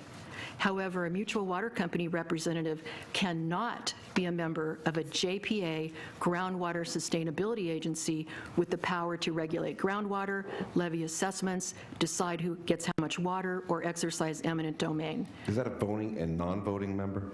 I will get to that in a moment. The Joint Powers Act allows only for the joint exercise of powers held in common by the members of the JPA. Now, as far as being a voting member or a non-voting member, the law does not distinguish between that. You are either a member or you are not. So the argument that, well, we should be allowed to be a non-voting member and therefore we don't violate the Common Powers Doctrine does not apply. You're either a member or you're not. It's like being pregnant or not. You're either on the board or you're not on the board. The mutual water companies also argue in their letter, at least in one of them, that they can be on the board of the JPA GSA because being appointed to the board by a founding member of the GSA, and they use those words, founding member, somehow shields them from the application of the Common Powers Doctrine. What I think the mutual water companies are really saying there is that the public agencies with the legal authority to form a joint powers agency, groundwater sustainability agency, should set it up in a way that will guarantee board seats for the private mutual water companies filled by appointments that are made by those public agencies. This way, they seem to think that the Common Powers Doctrine will not apply to them because really all they are is, in their view, designated appointees who are merely exercising the common powers of those public agencies that appointed them to the board. In other words, my understanding is that the mutual water companies want your board to delegate to them by appointment the authority that is vested in your board by the voters to regulate groundwater, levy assessments, decide who gets how much water, and exercise eminent domain. That may in fact be an unconstitutional delegation of authority. I will leave it to your board to decide whether, as a matter of policy, you feel comfortable with unelected representatives of private mutual water companies who insist that they have a superior right to use most, if not all, of the water in a critically overdrafted basin to be in a position to regulate groundwater, levy assessments, decide who gets how much water, and exercise eminent domain on behalf of the public. Water is a public resource. The question here is, do you want a private company who is motivated by its own pecuniary financial interest to allocate this very scarce public resource? Another concern from a legal point of view is ineffective indemnification. Again, one of the lawyer's letters seems to misstate the issue. It describes the legal objection as compromising the immunity and indemnification of a joint powers agency authority, GSA, and it cites Government Code Sections 814 et sec. Well, what they're citing is the Government Torts Claims Act, and that provides immunity for government officials and government employees under certain circumstances. That is not the issue at all. They have missed the broadside of the legal barn on that one. The issue here is an obvious one. The mutual water company is a private company that can discharge its debts in bankruptcy. including its share of the debts of a joint powers authority groundwater sustainability agency. A county, as a practical matter and as a legal matter, can't do that. JPA members typically indemnify each other. We don't know what the financial wherewithal is of the mutual water companies that want to have a seat on the board, including the Mojave Mutual Water Company, which I noted, as a matter of timing, was formed immediately after legislation was passed saying that mutuals could participate in a GSA, and left it up to the local GSA-eligible agencies to decide whether and to what extent they wanted to have that participation by the mutual water companies. So the legal issue here is not the Government Torts Claims Act at all. The issue is the legal reality that a mutual water company is a private enterprise that can easily discharge its debts in bankruptcy or transfer its assets so as to render itself insolvent, which means that the County of Kern can be held legally responsible for the mutual water company's share of the Groundwater Sustainability Agency's debts if the mutual water company is unable to pay. Now, there's a third compelling reason why, in my opinion, it is not appropriate to have, in this particular case, to have private mutual water companies give them a seat on this board. And that has to do with a conflict of interest. A joint powers agency, groundwater sustainability agency, is a public agency. The government ethics laws and conflict of interest laws apply to it, including its board members.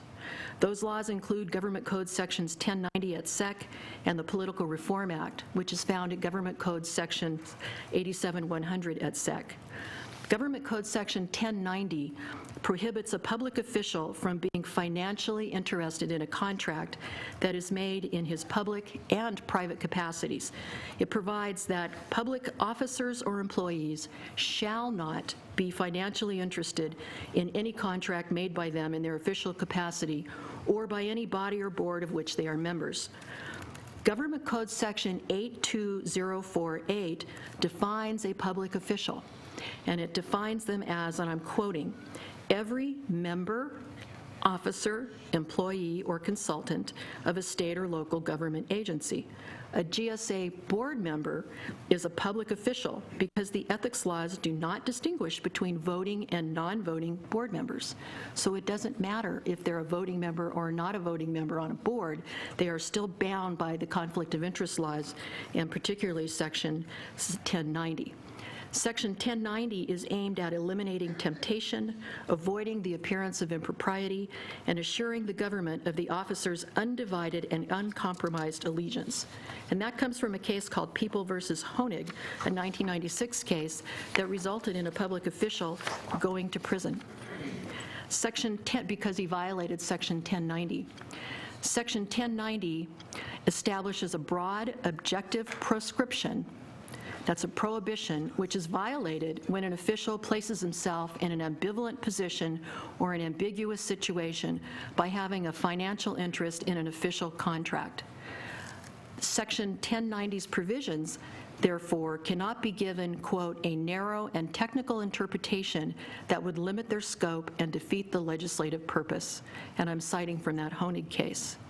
Under the Political Reform Act, which has to do with decisions and not contracts, public officials are prohibited from making, participating in, making, or attempting to influence a government decision if it is reasonably foreseeable that the decision will have a material financial effect on one of their financial interests.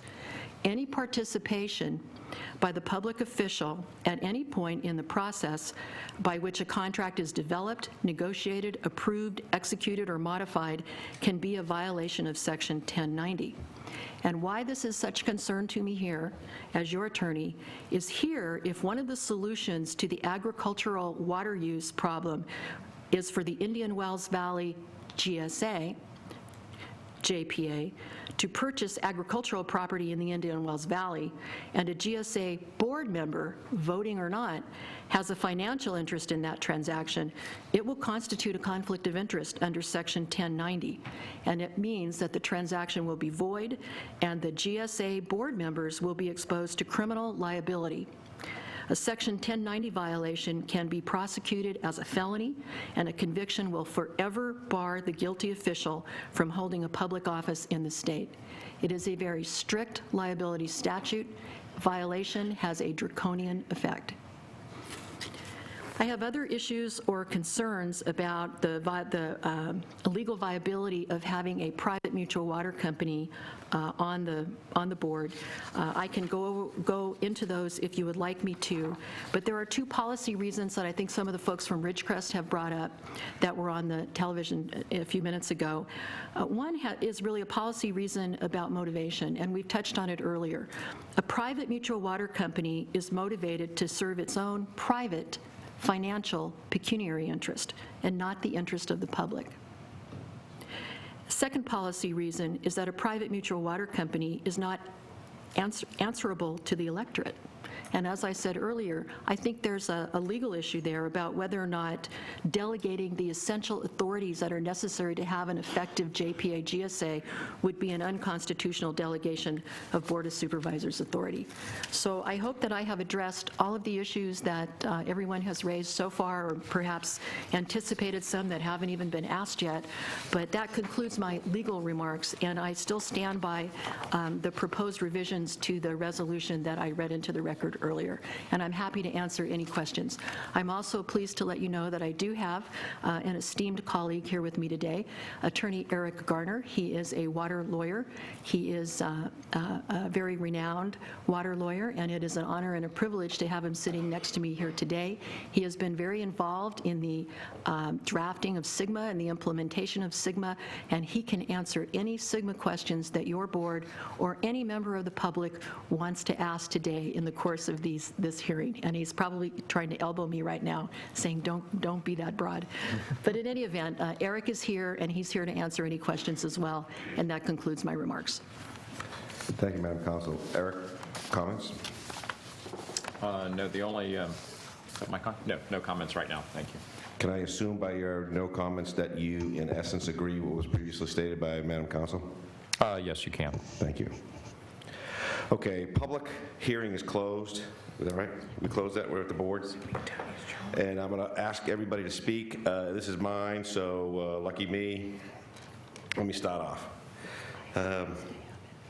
So I'm going to go through my notes that I was jotting down with people speaking, and so excuse me if I seem like I'm bouncing all over the place. It's just I'm trying to answer questions. Mr. Atora made a comment. I'll start with his about consistency. I'd like to take a stab at responding to his question. I believe that the law was deliberately not consistent and is not trying to develop consistency simply because each water basin isn't consistent, and creating a structure to satisfy the requirements of balancing that each aquifer have to be different. So I think, Mr. Atora, that the answer is that it's not going to be consistent, and it shouldn't be by design. How many mutuals? I think we have 22 mutual water companies in the Indian Wells Valley. Is that correct? Does anybody have that information? I think the answer is 22. So it was said earlier. It was 22, I think, before, I think it was Mrs. Decker said there were 22 before Meadowbrook and Mojave Pistachio. That makes 24. So either way, we're close. We're in the ballpark. I want to talk to you about trust. I want to talk to you about my goals. I want to talk to you about what I see, and I want to be as frank and open and completely honest as I possibly can. And if I trip up, I will be available for comment or questions anytime. First of all, my experience as a county supervisor in this type of arrangement is based primarily on two events that have occurred in the past 3 years that have been monster events that I saw, and I saw them work, and I'm trying, in my mind, to see if we can create an organization to pattern itself after what I saw in these two earlier experiences. The first one is the land use management plan, where I saw a department who's not a member of the board take on the design, development, and implementation of gathering data, of public outreach, and developing proposals, developing recommendations, and doing all the work that's required to take a bunch of data and turn it into decisionable information. And the incredible job that was done by our planning commission was separate from the Board of Supervisors. So she is, in her job, has limited ability to influence or talk to the board members as she's going through this process. And so I thought that was remarkable, and the power that was involved in gathering that information, steering that information into the directions it needed to go, and developing opinions and proposals and recommendations is probably, in my opinion, the most powerful position of that event, of how we went about developing that land use management plan. The second thing I saw was the oil and gas EIR, how that came. It was the same kind of thing.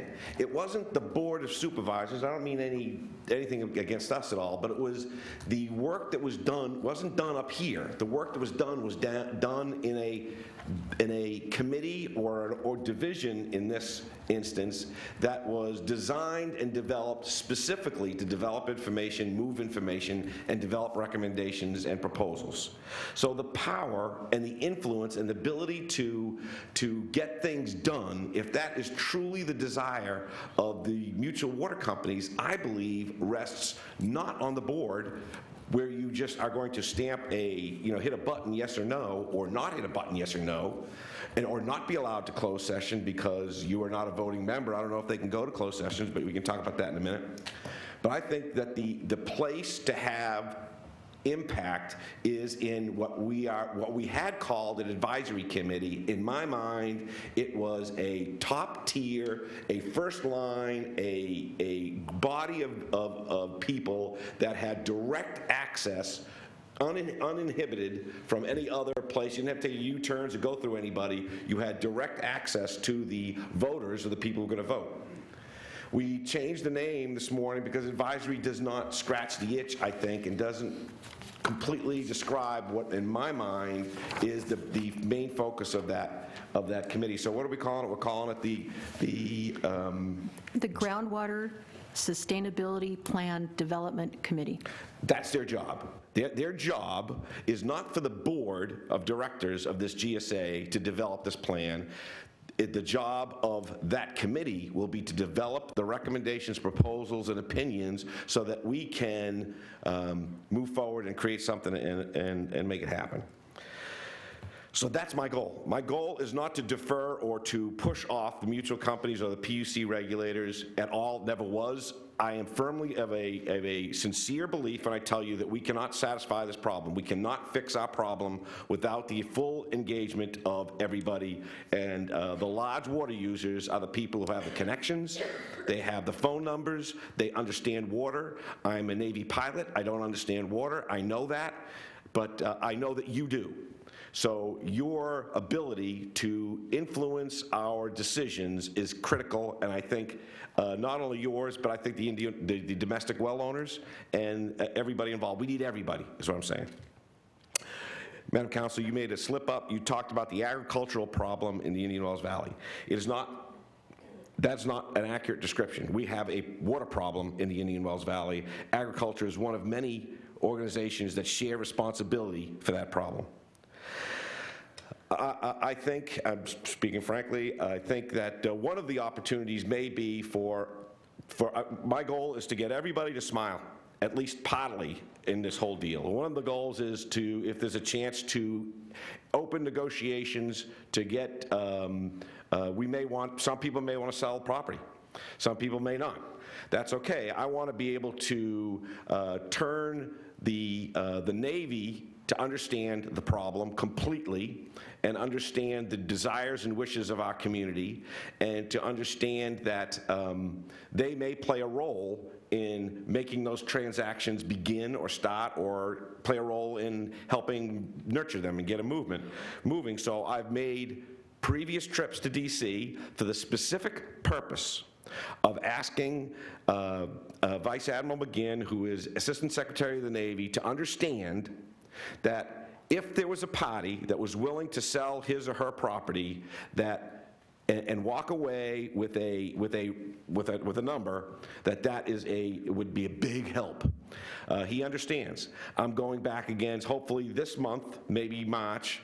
I'm going to talk to Mr. McGinn again. I'm going to talk to the House Armed Services Committee. I'm going to talk to the Senate Armed Services Committee. I'm going to talk to Congressman McCarthy. I'm getting as many people involved as I can to understand our problem and to see what they can do to help us one way or another.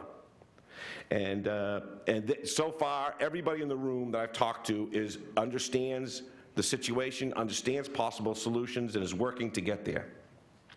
But working in that huge bureaucracy is not easy. Okay.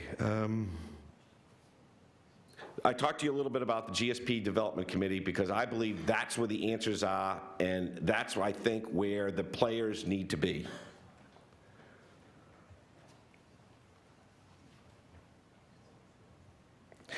Mr. McLaughlin, you said something interesting. I thought many things interesting. One of the things was having a venue for the legalese side of the House to have, better communications, so that you're understanding what we're talking about, like this new committee for GSP development. What is it? What does it mean? All you know is what I'm saying, what I'm sitting here saying right here. That's all you know. I get that. We need to define that, capture that, develop exactly criteria for what that is, what they're responsible for, and what we can expect from them. And before we get to the operational side of the House, we have to get to the understanding from legal perspective on how that shapes up and how we can have those dialogues. And so what we've done to develop that already is we've assigned our legal team to open in parallel with what we are doing as a community, having discussions about GSA development with all the GSA available entities. Originally our first meeting was just GSA eligible agencies. Then we said, actually Mayor Breeden said, Mick, this isn't, we got to open this up. So we did, and we made it private meetings with public participation. So the public could come in and help support and understand and have transparency in what we're doing. At the same time we're doing those meetings, which have public participation, we're going to open a parallel, I don't know if we've opened that up already yet or not, but we want the legal people to have legal meetings, so the lawyers go in a room in a parallel effort to march right alongside with the operators, so that these meetings so that your clients have a better understanding of what we're talking about, and we have a better understanding of what you're talking about. Have we initiated, Madam Counsel, those parallel meetings yet? Chairman Gleason and members of the board, I have had telephone communications with the attorney for the city of Ridgecrest. I've also met with the Navy's team of lawyers. I have also promised, and I will fulfill my promise, to have meetings or telephone conferences with the lawyers that represent the mutual water companies. Thank you.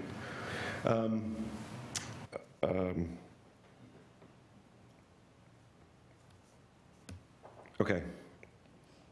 So is it true, is it fair for me to say that the way I read Sigma, tell me if this is accurate or not, Sigma was written that was going to be started primarily may not be the right word, but start with GSA eligible agencies, meaning public entities with water use decision-making authority or land use decision-making authority, which in the Indian Wells Valley comprises of 3 counties, Inyo, San Bernardino, and Kern, City of Ridgecrest, Indian Wells Valley Water District, the CSD, BLM, and Navy. Is that correct? Is that the universe of possibilities of GSA eligible agencies as defined by Sigma? With respect to whether the Navy is a GSA eligible agency, I'm going to defer that one to Mr. Garner, but he can tell you about what the idea of Sigma is and its purpose in allowing those agencies with land use authority and water authority to form a GSA and decide whether or not and to what extent they want to have mutual water companies involved. I'm going to turn it over to Mr. Garner for a brief explanation of that to answer your question.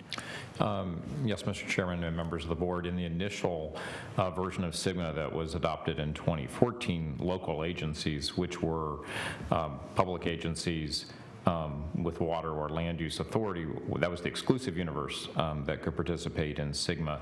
Then there was an amendment that was passed last year which allowed the limited participation or participation under certain circumstances by mutual water companies and regulated public utilities. Thanks.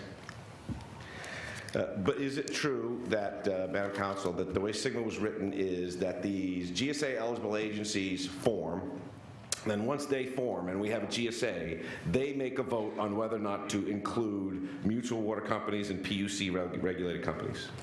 Chairman Gleason, my understanding of SGMA is that the local agencies can form the group, and they can include private mutual water companies in it if they want to, or they can form it and then decide later if they want to invite them in. It can be done either way. Okay, and is it true that this structure we're designing here is flexible and people can opt in and opt out at any time? Once you're in, doesn't mean you're forced to stay that way. Chairman Gleason and members of the board, yes, but that with respect to a JPA, which is a joint powers authority, the terms of that opting in and opting out are going to depend on what the terms of the JPA says. And that is something that is to be negotiated. For example, the attached draft JPA that your board has today that was submitted with the packet, that is just a draft. That is something that will be vetted very carefully by all those concerned, and I anticipate that we will be back to your board with hopefully a fully vetted version that your board will be asked to approve.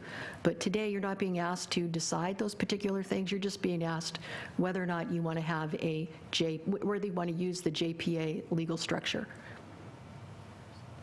Did I answer more than your question? Well, we're being asked today to approve a JPA with assigned roles as voting members. Is that correct? You're being asked to say, yes, we want to have a JPA structure with respect to members. We want the public agencies to be the members of the JPA. Right. We want the county wants the Navy to be a non-voting member of the JPA board and of the JPA GSA board, and to have the others be participating by way of participating on the GSP Development Committee. Thank you. I would like to talk about, first thing is, Mrs. Mead said something about high priority versus medium priority. We are medium priority. She's absolutely correct. Did it say high priority? I must have missed that. Supervisor Gleason and the board, it does say a high priority, but I think I'm glad that she brought that up, because I think it's appropriate for your board to know that recently the DWR, Department of Water Resources, has released a list of the critically overdrafted basins in California. There were 21 of them, and the Indian Wells Valley Basin is one of them. So instead of using the word high priority, I think it would be more timely, because that list just came out, I think a few days ago. Yeah, last week. It's probably better just to be updated and say, in subsection B, to say in Kern County, the Indian Wells Valley IWV Basin is classified critically overdrafted by DWR, and public agencies in and around the basin have been meeting, et cetera. So if you change the words high priority to critically overdrafted, you will be completely up to speed. Okay. Bulletin 118 doesn't really address critically overdrafted. It requests high and medium priority. Or does Bulletin 118 also address critically overdrafted? I'm going to defer that to Mr. Garner. Yes, it does. Okay. The critically overdrafted list is pursuant to Bulletin 118. It's not in the 2003, but it is in this new list they just released about a week and a half ago. Thank you. Ms. Golden, let me challenge you with a question. What we're proposing is that we have public agencies, GSA-eligible agencies, be voting members of a GSA, and the Navy is a non-voting member of the GSA, and the mutual companies, water mutual companies and the PUCs or whatever, come in as part of some GSP development team. Why should, if I were a water company, water mutual company, why should the Navy be a non-voting member of the board and not me? Supervisor Gleason and members of the board, because a groundwater sustainability agency cannot regulate the Navy. However, The reality is that the Navy's participation is required for an effective groundwater sustainability agency. However, the federal regulations that apply to the Navy, which are Department of Defense regulations, and I have reviewed them carefully, and I have discussed them with the lawyers from the Navy, those federal regulations prohibit the Navy from having a vote. Therefore, it makes sense to create the position of associate member for the Navy. Thank you. Mr. Christensen, we are having at our next follow-on meeting, I think it's February 17th, with the GSA eligible agencies. Chairman, through the, yes, we are having a meeting on the 17th in the morning, I believe. Okay, Yes. and that's like 2.5 weeks from here. Yes. Okay. I'm done for the time being. I'd like to hear what my colleagues have to say. Thank you.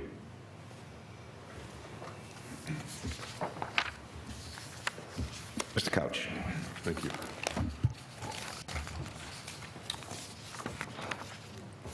Questions for council, I think, would be, and this would be applicable, I believe, to the Kern subbasin GSA as well. How could a GSA function if not through a joint powers authority? Could it function simply through an MOU? Supervisor Couch, through the chair, I'm going to allow Mr. Garner to answer that question. Yes, it could if it so chose. And I know that I'm going to talk a little bit about what's going on over here, even though we're talking about Indian Wells Valley on this item. Why did we choose in both instances to use a JPA and not an MOU? I do not know the answer to that question. I hesitate to ask a question that I don't know the answer to, but I definitely don't know the answer to that one. On the east side, we looked at having whether we should have a memorandum of understanding or a joint powers agency, and we felt that a JPA would be more nimble, if you will, to allow to get something done as opposed to having an MOU. Also on the east side, Mr. Garner is helping us on that. On the east side basin, there is already a JPA in place for that. Yeah, and on the west side, Supervisor Couch, that process has been in place, or been in process for several years. I think it was that it would be easier to modify and change going forward if need be. A JPA is easier to do that with than an MOU? And more, well, and yeah, yes. I believe, I'm not 100% sure what the rationale's been. As I said, it was well on its way down the tracks when I got involved. I understand.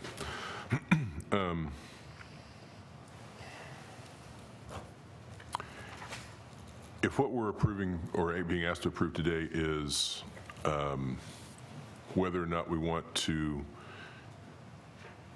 use the functionality of a JPA and not necessarily the specific elements of that JPA, and that's going to go out. I assume others, City of Ridgecrest and the water districts, are being asked the similar question of their boards. When is this going to come back to us? How are they going to weigh in and tell us what they feel? Supervisor Couch and members of the board, the GSA eligible agencies have been meeting on a regular basis. If your board approves using the functionality, as you say, of a JPA, that will be reported back to those eligible agencies. I know there have been presentations in front of the Ridgecrest City Council on that, and there have been discussions at the Indian Wells Valley Water District. Supervisor Gleason, who is your board's representative dealing with the GSA eligible agencies in the Indian Wells Valley, will be able to report back to them that your board is on board with the JPA structure. Once that happens and everybody indicates that they're on board, then we can get down to the brass tacks of trying to negotiate the specific terms of a JPA, a Joint Powers Authority agreement, that gets down into issues like voting and voting rights and things like that, and also powers as well. So if you give us the green light today, we can move forward. And certainly the mutual water companies have the ability to be involved in those discussions. I know that their lawyers have been to at least 2 of the meetings of the GSA eligible agencies. I know that they have both made presentations. I was there, I heard them. So they'll have the ability to have input into that too. But what we are asking your board today is to give us the thumbs up to say, yes, a JPA is good with the Kern County Board of Supervisors. That's what your board wants. And as far as who's going to be on the board, the recommendation is that it be elected officials only, as reflected in the proposed resolution, with the Navy being a non-voting member of the board because of the DOD regs and in recognition of their position in the community as well and their water rights, as well as allowing the mutual water companies to participate as members of the Groundwater Sustainability Plan Development Committee. Thank you. That's all for now. Ms. Press. Thank you. Could the clerk or whomever has looked into the issue regarding the attachment missing 3 pages, can you speak to that particular detail so we can clarify that for the record? Anyone? I'm not aware that any attachment is missing any pages. One of the speakers indicated that the attachment is missing 3 pages. Is there a way to confirm that now, or online it's missing 3 pages? Okay. I heard the same thing online for the attachment, but have we confirmed that or not confirmed? Mr. Chairman, yes, I can confirm that pages 4, 5, and 10 were inadvertently left out of the web agenda. I believe that during the scanning process, pages may have stuck together. I do have the complete packet here, and I can always produce that upon request. I did check with Assistant County Counsel Mark Nations while the discussion was going on just now, and he confirmed that there was no issue with this item moving forward, that the documents in my possession can be produced upon request, and therefore the item can move forward. Okay. Thank you. And secondarily, we've heard a request for a 2-week extension from Mr. Moxley. Is there a problem moving forward with a continuance or a 2-week continuance, logistically, if for any reason, why we wouldn't give folks some more time to review this matter? Chairman Perez, my request would be that you not delay this any further. We have had, this is our 2nd time to come to the board. This is nothing that you've been presented today is new to the mutual water companies. I see no legal reason for this matter to be delayed further. I will defer to Chairman Gleason if he has any thoughts on that. Great. Thanks. I made a comment. I'm sorry. Are you done? If it doesn't cause irreparable harm, I would be inclined to make a motion for the continuance. It does not seem like an unreasonable request, but I'd like some input from my colleagues. My thoughts on that is why I asked the question of February 17th. So we have to have an answer to our fellow GSA agencies so we can develop this product, and we have to. What's the deadline for having that information relayed to those agencies? Mr. Chairman, we usually send out materials a week in advance, so a week in advance. So we would have time to do that. Sort of responding to that, I tend to agree with the county council. Other agencies have already done this. They've I believe the Water District and County of Inyo have already sort of approved the JPA concept, and so they're waiting for us to move. But you're exactly right. We're not going to meet again until the 17th, so it wouldn't be the end of the world if we held off. Supervisor Perez, does that answer your question? It does, thank you. Thank you. Earlier, I made a comment, and I want to make sure it's clearly understood. I talked about my reasons for going back to D.C. To talk to them about somebody who might want to have their property bought. The only way that would ever be approached by anybody from my team or from the Navy or from anybody that I'm interested in dealing with is if that person initiated that particular conversation. that discussion would not be initiated by the Navy, it would be initiated by other parties coming forward. I just want to be absolutely perfectly clear on that. Okay, any other thoughts from anybody? Supervisor Scribner. Thank you, Mr. Chairman. I just wanted to speak to the issue of the participation of the mutual water companies.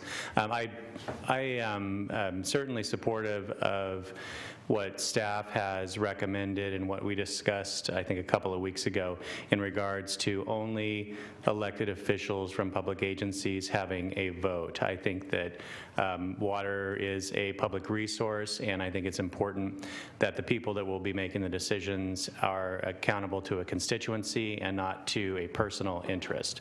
The 1090 conflicts that Madam Council has talked about today, I think, reinforce that. But also I think that it makes it problematic for the mutuals to serve on the JPA with or without a vote. And I've heard from one, that's the Meadowbrook Dairies, their attorney said they want a voting right. What you hear from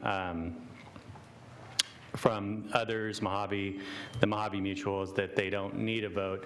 But I think that what's important essentially to the mutuals is that they will be able to participate in the process and not be excluded from discussions that are occurring.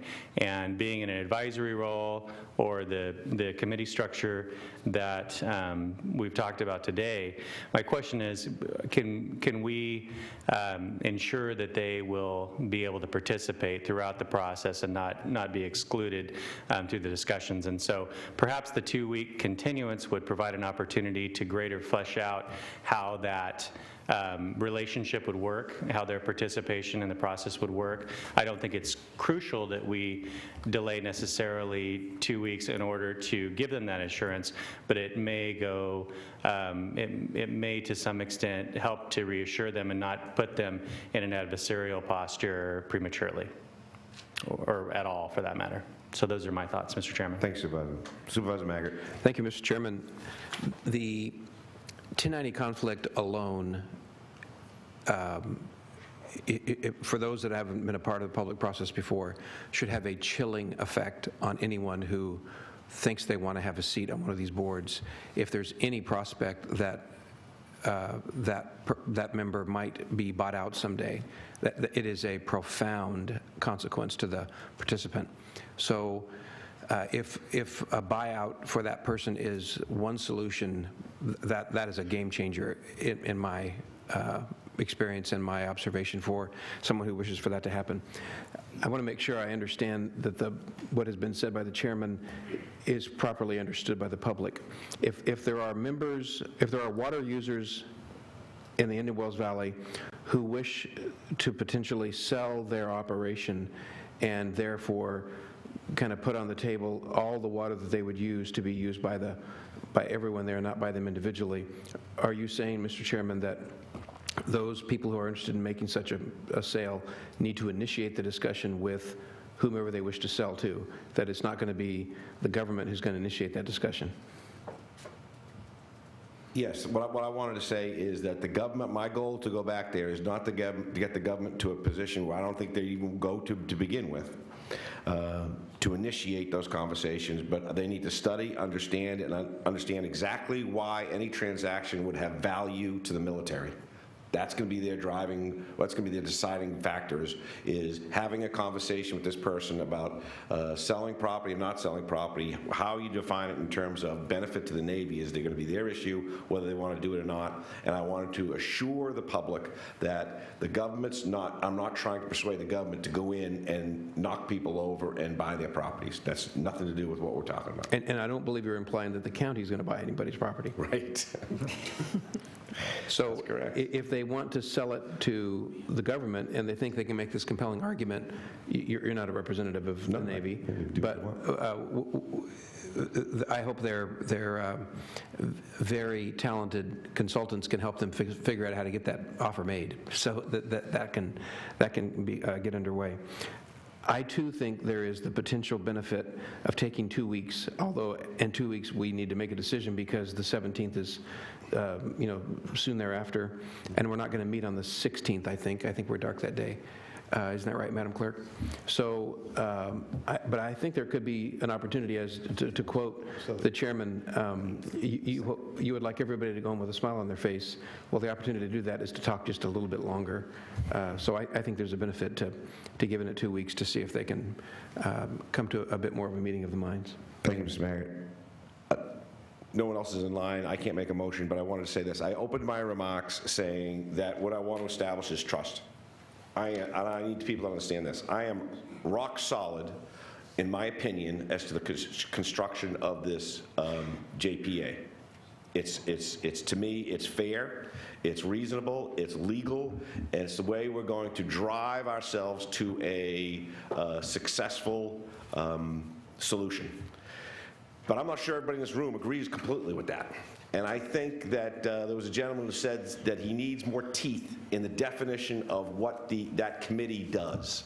So while I am firm in my mind that we have a JPA, that we have the electeds, that we have a committee that everybody can participate in and really have the power to steer opinions, I know what I want to do. I just want to afford time for those people who aren't as sure as I am, so that they can ask questions, that their lawyers can talk, and we can get together. And I want to earn your trust. So what I can do now to earn that trust is to agree with my contemporaries and do that 2-week delay. So I'm looking for a motion. So moved. Do we need a motion to continue the item? Okay, and so what's the date, Madam Clerk? February 9th. Okay, that's my motion then. Continue February. Second. Please cast your votes. The motion is approved, all ayes. The item's continued to Tuesday, February 9th at 2 p.m. Okay, that takes us to the end. We're done. We can adjourn. We can adjourn. Looking for a motion to adjourn. Motion to adjourn. So moved.